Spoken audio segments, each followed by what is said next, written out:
সুযোগ আছে বলেছি, এর অধিকাংশই সেন্ট্রাল গভর্নমেন্টের স্কিম। নমামি গঙ্গার এত টাকা, এসটিপি স্টেশন গুলো জমি দিতে পারেননি কেন? আনলিমিটেড টাকা। এইরকম নোংরা করে রেখেছেন মা গঙ্গাকে। কোন রাজ্যে আছে? এত জল তো কোনো রাজ্যে নেই। গঙ্গোত্রী থেকে গঙ্গাসাগর, আপনি এই পোর্শনে এইরকম শুকনোর সময়, এখন তো সামার, এই এত জল তো কোনো গঙ্গায় পাবেন না। ইউপি বিহারে এই সময় এত জল থাকে না। আপনি চলুন, এটা তো প্রকৃতি আপনাকে দিয়েছে, এত আপনার ফ্লো, এত নাব্যতা, তা আপনি তাকে কিভাবে নোংরা করে রেখেছেন? গঙ্গায় জল ছাড়া আপনার বাড়ির পুজো হয়? এই গঙ্গাকে পরিষ্কার করার সুযোগ আপনি নিতে পারলেন না, আমরা নেব। পরিষ্কার করবো, আর আপনি শুনলে অবাক হয়ে যাবেন। মাননীয় আরবান সেক্রেটারি রয়েছেন, তখন অগ্নিমিত্রা পাল মন্ত্রী হননি, আমিও মুখ্যমন্ত্রী হয়েছি। ভোট অন অ্যাকাউন্টে এই রাজ্যে বিগত সরকার, তারা কলকাতা কর্পোরেশনের জন্য কোনো বরাদ্দ দেয়নি। বিগত সরকার ওরা যে April May June July vote on account করে গেছে, কলকাতা কর্পোরেশনের কোনো বরাদ্দ দেয়নি।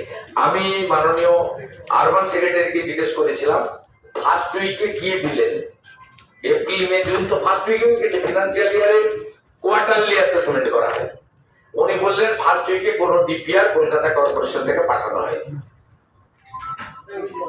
নির্বাচন বিধি থাকতে পারে, নির্বাচন বিধিতে রাজনৈতিক লোকরা যুক্ত, ইঞ্জিনিয়ার বা আধিকারিকদের কোনো নির্বাচন বিধি নেই। এবং কিছু এমার্জেন্সি সার্ভিসেস রয়েছে যেখানে মুখ্য সচিবের পাওয়ার দেওয়া আছে তার কাছে, যেমন ওয়াটার লকিং, যেমন প্রি মনসুনের কাজ। এর জন্য কোনো নির্বাচিত প্রতিনিধির সই স্বাক্ষর বা এমএমআইসি দের মিটিং লাগে না, সাধারণ সভা লাগে না কর্পোরেশনে, তারা করেননি। তাই আমি এখানে বলেছি, স্টেট বাজেটে 600 কোটি টাকা কাজের স্কোপ রয়েছে, অমৃতে 500 কোটি টাকা কাজের সুযোগ রয়েছে, আমি নমামি গঙ্গাতে 500 কোটি টাকা কাজের সুযোগ রয়েছে, আরবান চ্যালেঞ্জ ফান্ডে আপনি আরো কাজ করতে পারেন বলেছি, স্বচ্ছ ভারতে আপনি আরো কাজ করতে পারেন বলেছি। আমি এই অপরচুনিটি গুলো এখানে ওপেন করে দিয়েছি। মাননীয় প্রশাসক আছেন, তাকে এই কাজগুলো করতে হবে, আমি ওনার উদ্দেশ্যেই বলেছি। ভবানীপুরের জন্য আপনার বিশেষ কোনো পরিকল্পনা? এত ভালো স্ট্রং ইঞ্জিনিয়ারিং সেল রয়েছে, এমডিএস সাপোর্ট রয়েছে, এইখানকার মতো এত চিফ ইঞ্জিনিয়ার লেভেলের স্টাফ রয়েছে, অসংখ্য এক্সিকিউটিভ ইঞ্জিনিয়ার রয়েছে, অসংখ্য অ্যাসিস্ট্যান্ট ইঞ্জিনিয়ার রয়েছে, পিডব্লিউ শুধু কনস্ট্রাকশনে নয়, ইলেকট্রিক্যাল ইঞ্জিনিয়ার রয়েছে, ওয়াটার সাপ্লাই জন্য রয়েছে, অসংখ্য স্যানিটারি ইন্সপেক্টর রয়েছে, হেলথের সেপারেট ইনফ্রাস্ট্রাকচার রয়েছে, আপনার এডুকেশনের প্রাইমারি এডুকেশনের ইনফ্রাস্ট্রাকচার রয়েছে, সব আছে। ইচ্ছা নেই, ইচ্ছা ছিল না।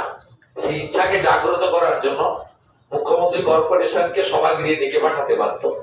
তো মুখ্যমন্ত্রী এখানে এসে এই মেসেজটা দিতে চেয়েছে যে কলকাতার ওভারঅল ডেভেলপমেন্ট ছাড়া এই বাংলার ডেভেলপমেন্ট হতে পারে না। এই শহরে স্বামী বিবেকানন্দ জন্মেছেন, এই শহরে কর্মভূমি কার নয় বলুন আপনি, কার কার নয় কর্মভূমি? বিশ্বকবি রবীন্দ্রনাথ ঠাকুর থেকে শুরু করে, বন্দে মাতরম স্রষ্টা ঋষি বঙ্কিমচন্দ্র থেকে শুরু করে, নেতাজি সুভাষ চন্দ্র বসু থেকে শুরু করে, ডক্টর শ্যামা প্রসাদ মুখার্জি থেকে শুরু করে, এখানে কার কার কর্মভূমি নয়, কার কার স্মৃতি এখানে নেই? আমি তো অত্যন্ত ভাগ্যবান যে ভবানীপুরকে প্রতিনিধিত্ব করছি। কার কার বাড়ি নেই বলুন? নেতাজি সুভাষ চন্দ্র বসুর বাড়ি রয়েছে, ডক্টর শ্যামা প্রসাদ মুখার্জির বাড়ি রয়েছে, কার বাড়ি নেই ওখানে বলুন আপনি? সত্যজিৎ রায়ের বাড়ি রয়েছে, উত্তম কুমারের বাড়ি রয়েছে, কি নেই আপনি বলুন? আপনি সেগুলো ব্যবহার করতে পারেন। ভবানীপুরের জন্য আপনার বিশেষ পরিকল্পনা? ভবানীপুরের